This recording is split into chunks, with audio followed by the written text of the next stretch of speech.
Coming up tonight on the news at 6. A COVID vaccine could arrive in Montana as early as December 15th. We'll tell you what hospitals are expected to receive the first round. Plus, we'll tell you what help is available for families looking for some assistance with nutritional meals for kids over the Christmas holiday.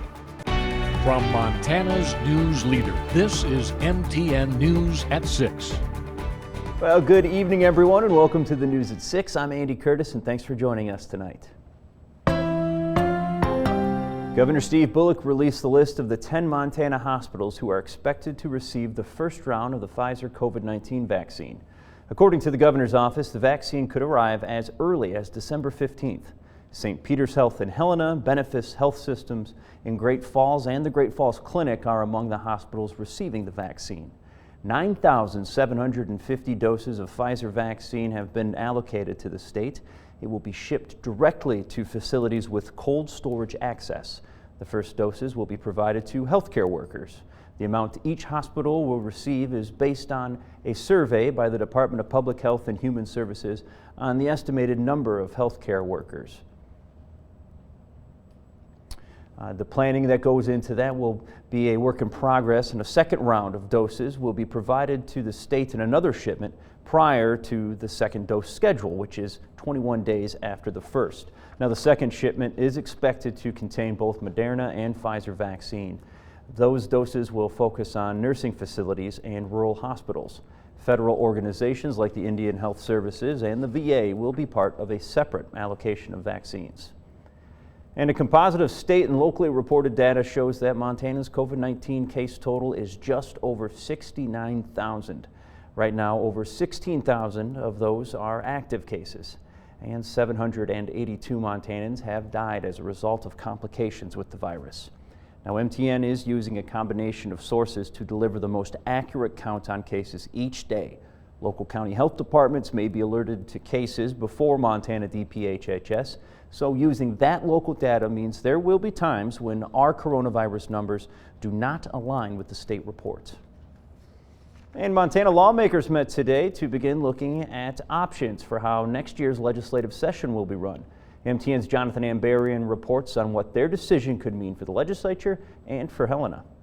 The Montana Legislature's Rules Committees met for the first of 2 days Monday. They're considering recommendations for the rules that will govern the upcoming session, and by extension, what that session will look like during COVID-19. Republican Senator and President Pro Tem Jason Ellsworth of Hamilton proposed an amendment to the rules, creating a COVID-19 panel of legislative leaders to determine what precautions should be taken, and allowing legislators who don't feel comfortable coming to the Capitol to participate remotely. What we can do is be responsible.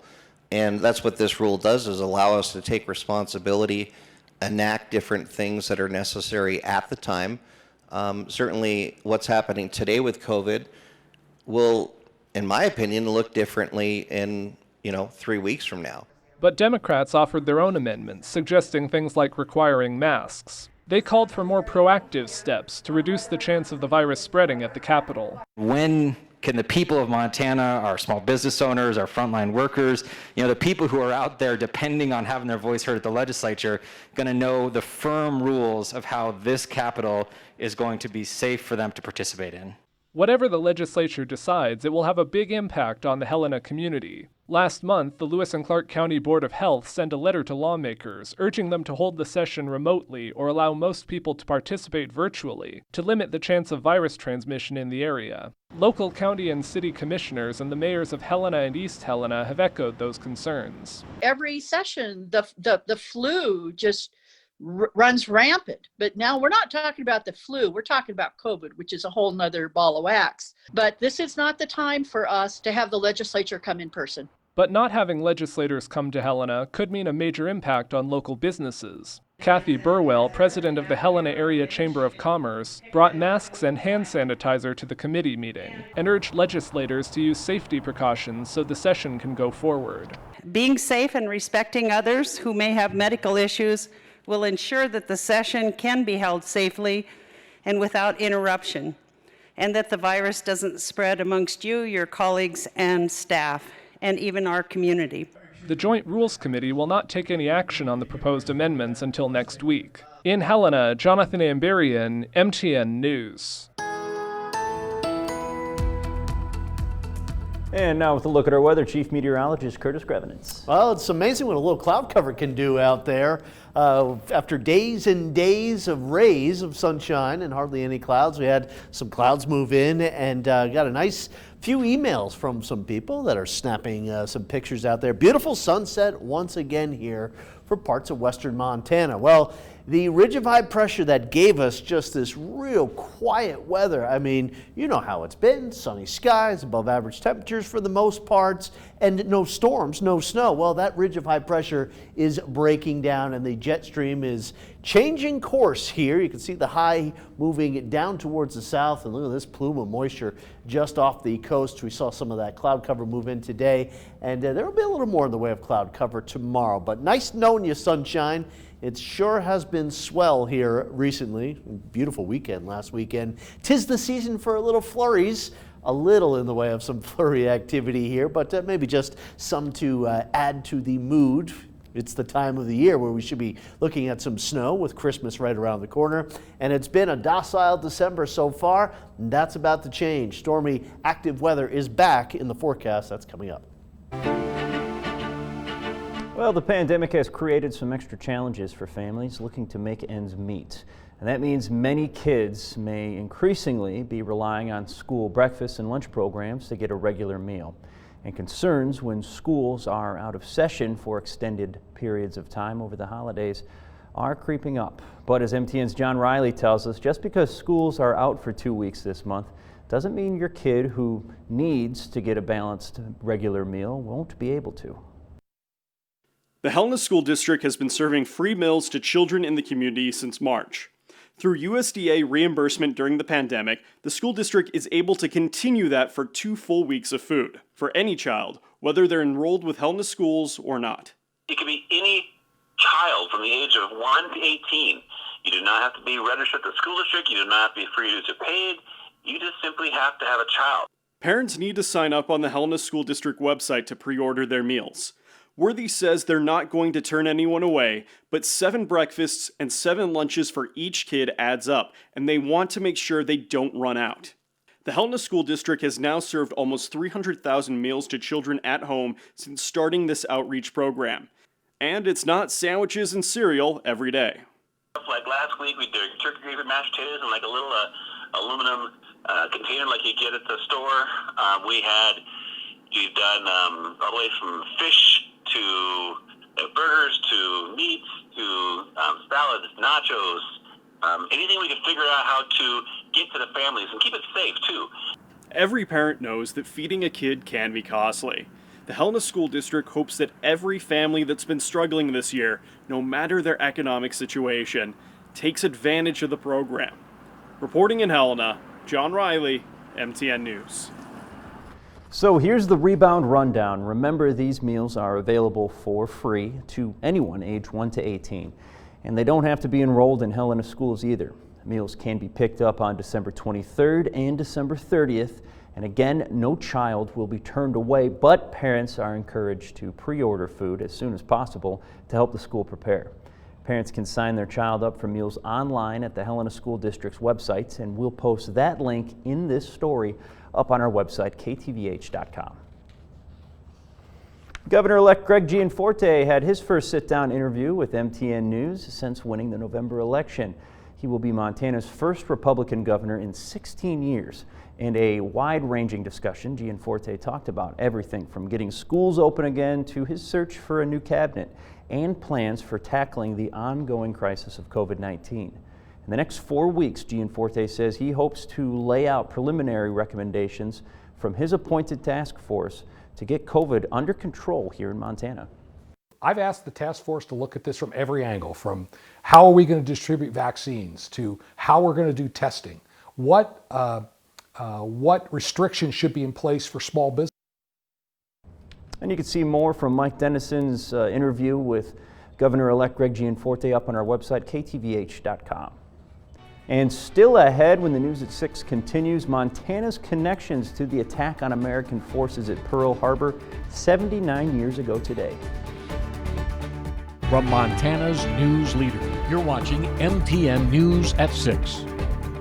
Welcome back, everyone. Today marks the 79th commemoration of the attack on American forces at Pearl Harbor. 2,400 service members and civilians were killed during the attack, including 15 Montanans. Now, due to COVID restrictions, a digital event was held this year to remember and honor the lives lost that day. One of the ships present at Pearl Harbor was the USS Helena. Even after a torpedo breached its hull, the crew shot down 6 enemy aircraft of the 29 Japanese planes that were downed that day. America fully entered the war after the attack on Pearl Harbor, and 57,000 Montanans served in World War II, almost 10% of the state's population at the time. We stepped up to the plate. We were the largest by per capita response of any state. Of those Montanans that served, 1,500 would not return home. On our website, KTVH.com, we have more information about the USS Helena and the Montana Military Museum. We have more information on our weather right now with Chief Meteorologist Curtis Grebnitz. Well, I really like the bluebird clear conditions over the last, it seems like a week. But how about the clouds coming back in, making for a real pretty sunset here? Thanks to everybody who sent in and shared some pictures. I'll have another picture and weather-wise with the full forecast coming up next. Starts now with Chief Meteorologist Curtis Grebnitz. All right, welcome back. Weird weather happens all around the world all of the time. In this week's Weather-Wise, we go way down south where curious weather patterns are currently underway at the southern extent of our planet. Antarctica. It's the coldest, windiest, and highest continent on Earth. It's also a desert. These factors alone create lots of interesting and unusual weather. But right now, the South Pole is currently recording some of the strangest and weirdest weather anomalies ever observed. First, the ozone hole is back and bigger than ever, recorded in the month of December. This hole varies in size and at times completely fills in. The large hole tends to form when unusually cold temperatures occur in the atmosphere above the region. In fact, the air above Antarctica is currently at record cold levels for this time of year. Along with record cold, there is record wind. An icy polar vortex that refuses to break up is likely the cause. Keep in mind, the southern hemisphere is rapidly approaching its summer, when these polar vortexes usually weaken. And lastly, the sky is missing something. Noctilucent clouds. These clouds are Earth's highest. They form when summertime wisps of water vapor rise up to the end of space. Water crystallizes on meteor dust more than 50 miles above the surface. These neon blue structures are typically visible from November through February in the southern hemisphere and from May to August in the northern hemisphere. Their absence has scientists merely guessing, and the scientific community is blown away by the weather extremes at Earth's southern extremity. And now you're a little more weather-wise. And I know a few of us saw the noctilucent clouds here in Montana over the course of this past summer. Again, northern hemisphere, May through about August is our best chance at seeing some of those clouds. Now, speaking of clouds, Will Ebert grabbing another nice picture of the sunset here across western Montana. Thanks to everybody who is sharing those pictures. Well, the sun has gone down now. It's dark outside yet again. Great Falls, 50 degrees still. We had highs really since last week, a week straight, with highs well above average into the 50s, almost 60 degrees at times the last few days. Not quite in Helena, but who's complaining?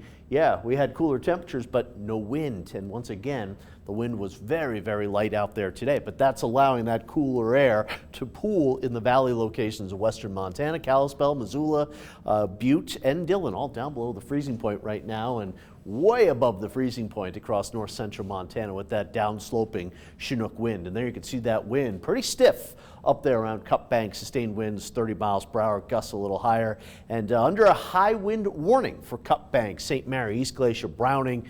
The usual suspects here with the strong wind likely tonight into tomorrow. Further out the High Line, Guilford out through Havre, Harlem, Fort Belknap. This is where we've got Chinook. We've got even down to Hayes and the Little Rockies, a high wind watch, which will likely be upgraded to a high wind warning. Basically, it's going to be windy. Now, on the other side of the Continental Divide, the lack of wind allowing air stagnation to continue to build here, and that's what that gray coloring was throughout a lot of Idaho, Washington, and Oregon. Radar still very quiet here in the state, very quiet around the country. This is going to change over the next couple of weeks as December comes roaring back here for right now and the next couple of days. Tomorrow's not that bad of a day. Mostly cloudy skies for Helena and for Great Falls. More in the way of sunshine the farther east you go here. And it will be another mild day for a lot of the state. Save those western valleys, though, which will continue to be inverted. Heading into Wednesday, though, a little front will come down with some light snow breaking out across north central Montana through the day, out the high line here, and a little snow moving into central areas on Wednesday night into early Thursday morning. This is not a big snowmaker. It's producing maybe an inch or two at best in the lower elevation. Some of us won't even get any flurries. Thursday is a pretty good day. Friday, most of the day is pretty good. We'll have a couple of snow showers west of the Continental Divide. And then heading into the weekend, yeah, here comes some activity. Saturday, most of this again will be west of the Divide right now. Same goes for Sunday. But getting into Monday, a little more in the way of widespread snow shower activity. We'll be moving through the state here with some clearing by Tuesday. So that's a sign that things are about to pick up a little bit. Snowfall amounts Wednesday out the high line here, not much. And then maybe a little more in the mountains along and west of the Divide as we get into this coming weekend. Here is the forecast for tonight. Just incredibly warm off the Rocky Mountain front once again. Out the high line, still pretty warm, 30 degrees in Glasgow. You could sleep with your windows open. Central Montana, 30s and 40s. And once again, cooler in the valley locations around the capital area. For tomorrow, Tuesday, almost 60 in Great Falls. And in Lewistown, a Chinook arch cloud formation likely forming off the Continental Divide. Get those cameras ready for tomorrow night. Should be a pretty sunset once again. 66 degrees in Jordan. Windy in the plains, calm and cooler in the valley locations. Wednesday, here's this little system with a little bit of some snow Wednesday afternoon into Thursday morning. Thursday, though, becoming mostly sunny and cool, 30s to about 40 degrees. And then heading into Friday, a couple of snow showers mainly west of the Continental Divide. And that's a little more like December with highs in the 30s across the board. So for Helena, 42, calm, inverted, mostly cloudy tomorrow. A couple of snow showers around Wednesday evening into Thursday morning. And then maybe a few snow showers mainly in the mountains Friday and Saturday. Could have a better chance for some snow showers Monday. And for Great Falls, one more windy, warm day. It will be mostly cloudy, and then a couple of snow showers Wednesday night into Thursday. All right, thanks a lot for that, Curtis. And coming up, we'll check in with high school wrestling as they head back to practice for the first time since March. As news leader, you're watching MTN News at 6. Welcome back, everybody. For the first time since March, high school winter sports teams were able to hold their first official practice. But like most things this year, this time around is a little different, with programs having to don masks, space out while working out, and split practices into separate pods. And this year, winter sports teams are also starting a little bit later than normal, which in Helena High wrestling coach Sam Bogart's words means they're a little bit behind where they'd like to be, but it's not all that bad. We've usually already done one tournament, and now we're just starting to practice, so we're a ways behind. We've been able to do open mats for a few weeks, so we've been able to get into a little bit of wrestling shape. The Bengals' first bout of the year will be on January 5th, where they'll take on Helena Capital. And we will wrap things up here when we come back. News leader, you're watching MTN News at 6. Welcome back, everybody. Wrapping things up tonight with the results from Japan's mission to collect a sample on an asteroid. It returned to Earth. The capsule containing the sample, that is, crashed into the Australian desert over the weekend. Scientists hope to begin to analyze the sample within a couple of days before air can have any impact on it. Japan's spacecraft arrived on the asteroid 2 years ago and spent the time trying to find the perfect place to gather a sample. The spacecraft's mission isn't over just yet. It will now travel to another asteroid to gather another sample from there. And we will be back here to continue our conversation with news and you tonight at 10 and always online at KTVH.com. Have a great rest of your night.